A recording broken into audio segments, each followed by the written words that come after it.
Are you and your partner looking to reconnect after having lost intimacy in your relationship?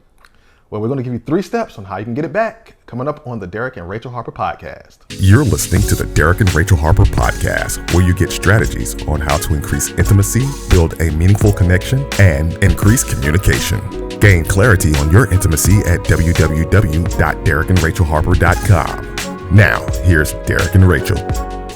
Hello, love learners. It's Derrick and Rachel Harper from derrickandrachelharper.com, and today we're giving you 3 steps to reconnect even after you lose the intimacy in your relationships. Is that right? Yes, that is correct. All right, so we always talk about relationships and how they can often change over time. And that is a big thing that we all need to know, that when we're getting into our relationship, they may change. They're not always going to stay the same. They're not going to feel like they did on day one, right? Right. Even though we still love each other, right? You still love me? Yes, I yes, guess so. yes. You still love me, right? Yes. Make that clear. Okay. But you know, we try to make sure that we keep the butterflies going for one another often.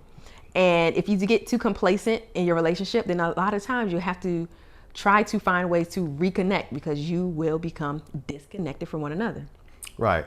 So we're giving you 3 steps today on how you can keep that spark going, right? How to keep that spark going. So the first thing is you want to determine both partners' style of intimacy. And what does that mean? All right, so let's just give a little quick backstory. Okay. All right, so when we first met, are you nervous? No. Okay. Here we go. So when we first met, right, we actually met in a fitness center. And one of the things that we did together, because we had to help kids get or stay fit. And so it ended up being the kids would sit down to the side after playing, and then Derrick and I would continue to play basketball, Right.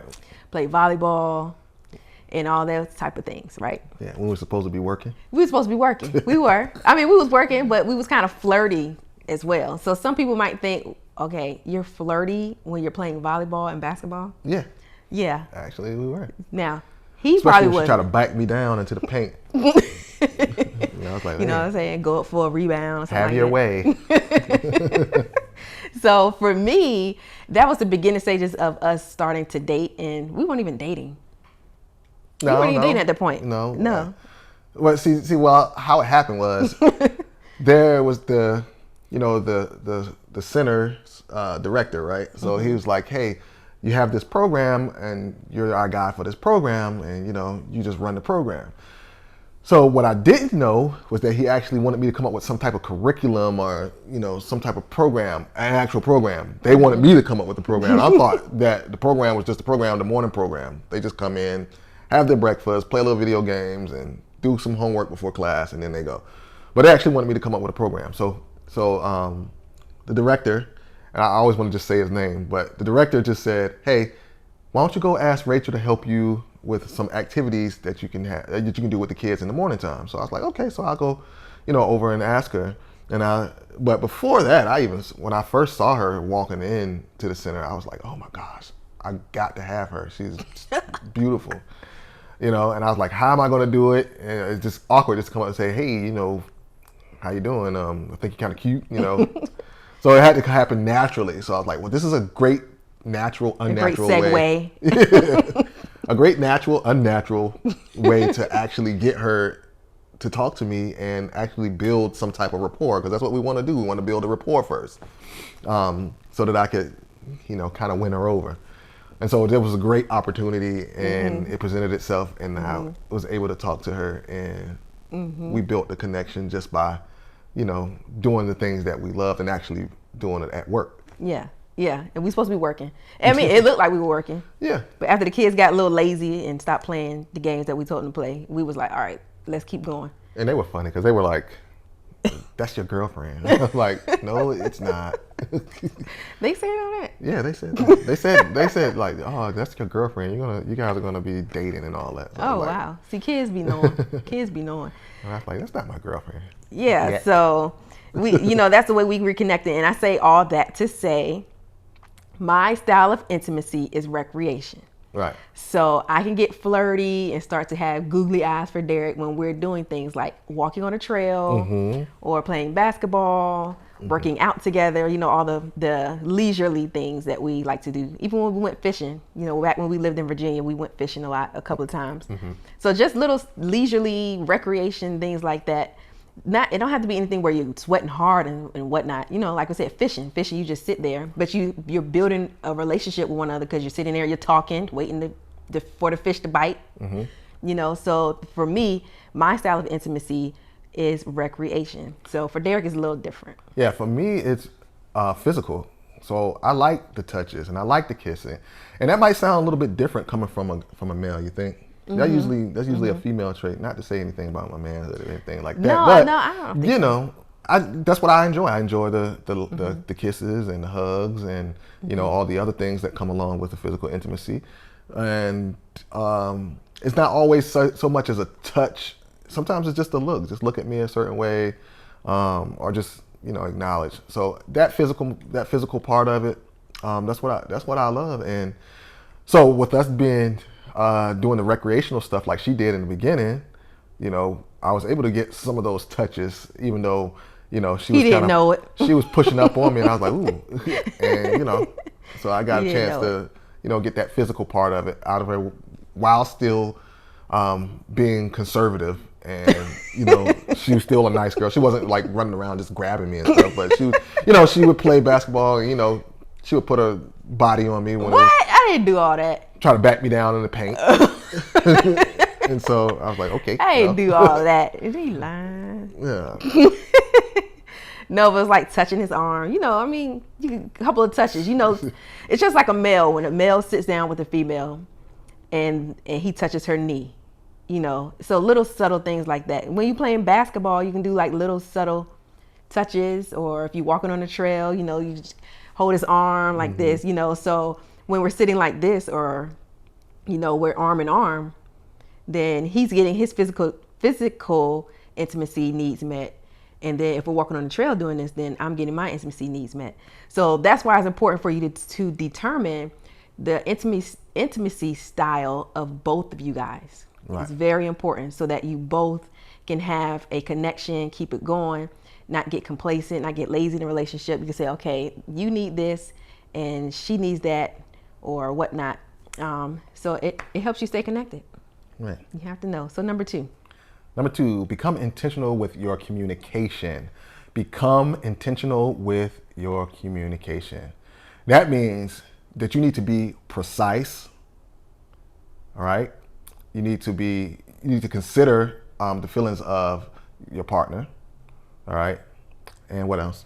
And you also have to be clear, because you don't want any, you know, gray lines. Don't want any misinterpretation of what was said. And it's like, you said this, I didn't mean it that way. And then everybody's falling out and unhappy.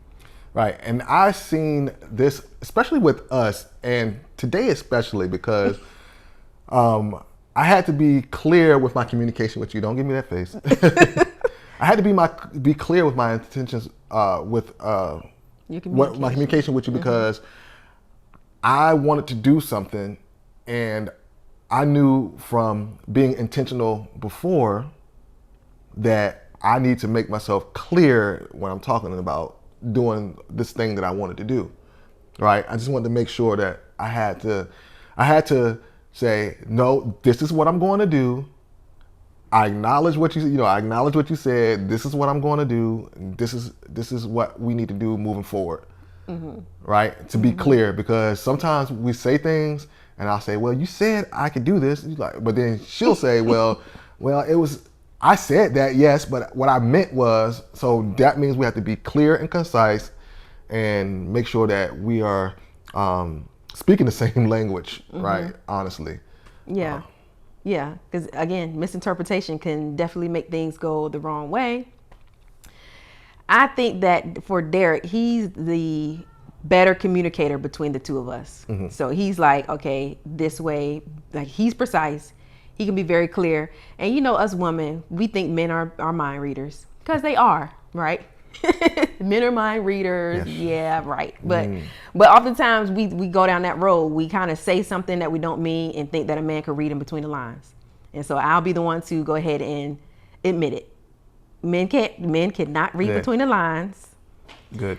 Men do not know the black from the white. It has to be very clear. So how many times have you read my mind, Derrick? Absolutely none. With an attitude? Yeah, I haven't read through mine. We can't read minds. Men can read minds.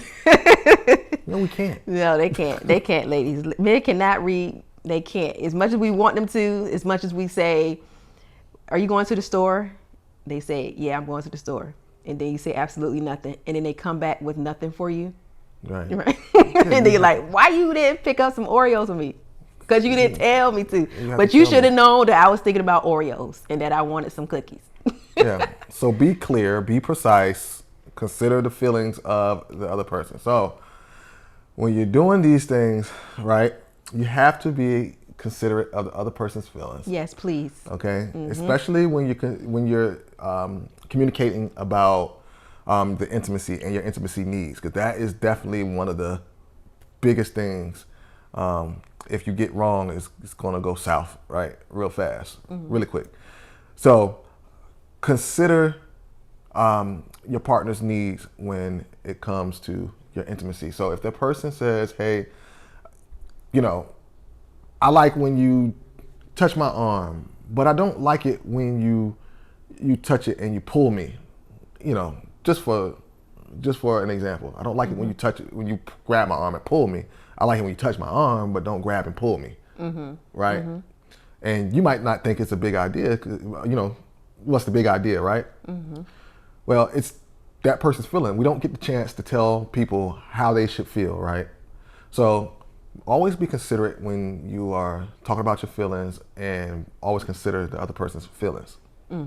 Yeah, and don't come off like, you always grab my hair, or you always pulling this, or whatever, what I'm saying, coming off with that attitude like that. So consider their feelings, come off precise, come off clear, come off without an attitude. Give them the communication and the consideration that they need.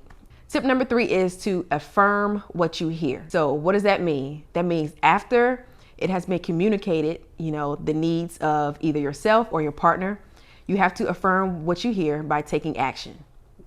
So we don't want any empty, promises like, okay, I heard you, or things like that. Okay, do more than just hear me. Actually take action and let me see that you hear me. Okay, can I add something to that? No, go ahead. When you affirm what you hear, I'd like for you, if you're just starting out, you're brand new to this, when you affirm what you hear, I need you to repeat it back to your partner, okay? When you hear them say something, you should tell them how you perceived it. Okay, the person says, I like when you rub my back. You should say, okay, I'm hearing that you like it when I give you a massage, right? That might be the way that you interpret it, but the person might not be interpreting it in that way. They might say, no, I just want you to rub my back, not massage, just rub the back, right? See, that's just small, a small example of how things can get misconstrued, and you could do something that that you shouldn't have done, but you could have, got clarity on it before you actually started doing it. And that kind of goes back to being clear and being precise, right? Yeah, because you don't want to have any type of animosity towards a person like, dang, they always want a massage. Right. They're not saying they want a massage. They said just walk past them and rub their back. Right.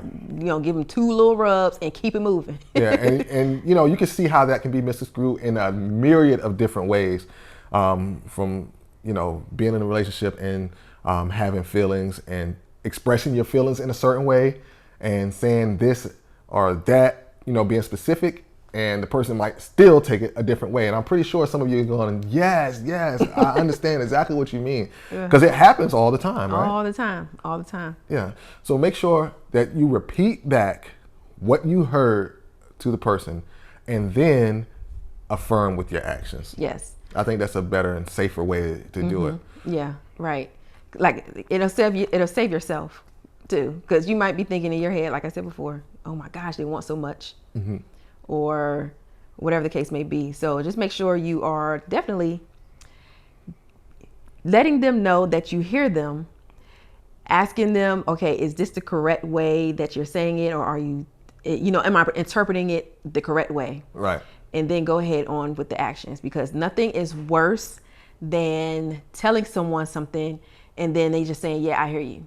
And then nothing happening after that. It's Right. like, hey, can you put your clothes in the basket? And they say, okay. Right. Okay, well, put the clothes in the basket so that we can make sure that you actually affirming what you hear. Right. Put your clothes in the basket. So what you telling me is that you want me to take my clothes and make sure that they go inside of the basket. In the basket, not beside the basket. Okay, I'll do that. Right? See, there's an example. All right, and now a lot of this makes seem like you're feeling like you're just a robot, right? So it's like somebody say, I want you to scratch my back. Okay, what I'm hearing is you want me to take my hands and go like this on your back. Yes. It'll seem like that just starting out, but as you go along, just like with your habits. Habits take 21 days to form, right? Yeah. So as you continue to do this and you continue to be intentional, it'll actually become a thing where it is a habit. Yes. It's like I was saying earlier when I was telling you that I wanted to be clear on what you were saying and be clear on what I was saying. And I was being intentional with it, but it actually comes as second nature to me now because I've been doing it so long. So anytime a situation comes up or when I want to do something, I move forward, especially with something that's dealing with money, I want to move forward with that. I will say, hey, I am going to put X amount of dollars over here in this thing and I am going to do X, Y, or Z with it. Is that okay? And then she'll say yes or no, or sometimes, in the early stages, she would be like, okay, you're going to take $20 and put it in your gas tank, right? Yes. Okay. And then that's how it works. So that's being intentional may seem like a robot thing, but then after that, it becomes second nature. Because you got to make sure you're staying connected. That's Right. the big idea. Stay connected, stay on the same page. You have to make sure that you're doing for them as they want to do unto you. All those different type of things, okay? So that way you're not losing intimacy. You're not losing the connection between one another, because relationships take work. Yes. At the end of the day, it takes work. And so you both cannot just show up and think that it's just going to be, hey, yeah, we butterflies and fairies and fairy dust and all that stuff. It does not work like that at all. And so when people say things take work, specifically, the tips that we're giving you, that's some of the work that you have to do. Right. So people always just, kind of blame, oh, marriage takes work, relationships take work. Okay, so what is the work? So one of the works is communicating, right? Staying connected, knowing your style of intimacy, and being intentional with one another. I think we gave too many. You think we gave too many? I No, think we let's gave too recap. much. We gave 3. I think we gave too much information. Too much information? We should be selling this information. Oh too. my No, I'm just- gosh, wow. But let's recap. So step 1 was what? Step 1 was to determine your partner's intimacy style or style of intimacy. And that means to Know your style of intimacy. Is it recreation? Is it financial intimacy? Is it unconditional intimacy? There's different types out there, but what is the one thing that really gets you heart eyes and ooh and an on when you're with your partner? Right. If you need help with that, we definitely can help you with that. Connect with us, and we'll definitely be able to help you find out your intimacy style. We have, little tests and Some forms, assessments for you. yeah, things that you can look up. Number 2 is to become intentional with your communication. Be precise, be clear, and consider your partner's feelings. And know that men cannot read minds. Yes. And then number 3, make sure that you are affirming what you hear. How do you do that? By taking action. Right. That's it. And if you're a beginner, make sure that you affirm, first of all, by repeating back what you heard and make sure that you guys are on the same level of understanding, and then move on to the action. But make sure you have that action, because if there's no action, there's no action. Got it? No action where? What do you mean? No action in the bedroom or even outside of the bedroom. No On the hugs, couch, no kisses. none of that. You know? Yeah, so you got to do a little better. Right. So make sure that you are taking these steps, use them wisely, use them daily, put it in if you got to write it down, make sure you had a pen and paper, rewind, write it down, stick it on your wall, put it in your phone, put it in your notes, put it somewhere. So that way you can make sure you are staying reconnected or staying connected or reconnecting, right? Somebody might be having to reconnect after losing intimacy. So make sure you are using these 3 ultimate guide steps. Yes. So if you like what we talked about and you want to know more, definitely check out the links in the description. We have a 7-day intimacy challenge that we would like every one of you to take if you're having issues or if you want to reconnect or anything like that. It's a 7-day intimacy challenge, and you can get it on our website at derrickandrachelharper.com. It's totally free. It won't cost you anything. I'm also going to put a link down here on YouTube, in the YouTube links for you to click on. If not, you go to derrickandrachelharper.com. You can definitely pick that up. And thanks for listening, guys, and we'd love to hear from you. Keep those messages coming. If you're on YouTube, like, comment, subscribe, hit that bell icon so that you never miss an upload. Again, we upload every Friday for the season. We take a little break after the season's over and to get ready for the next season. So we will talk to you next Friday. See you guys.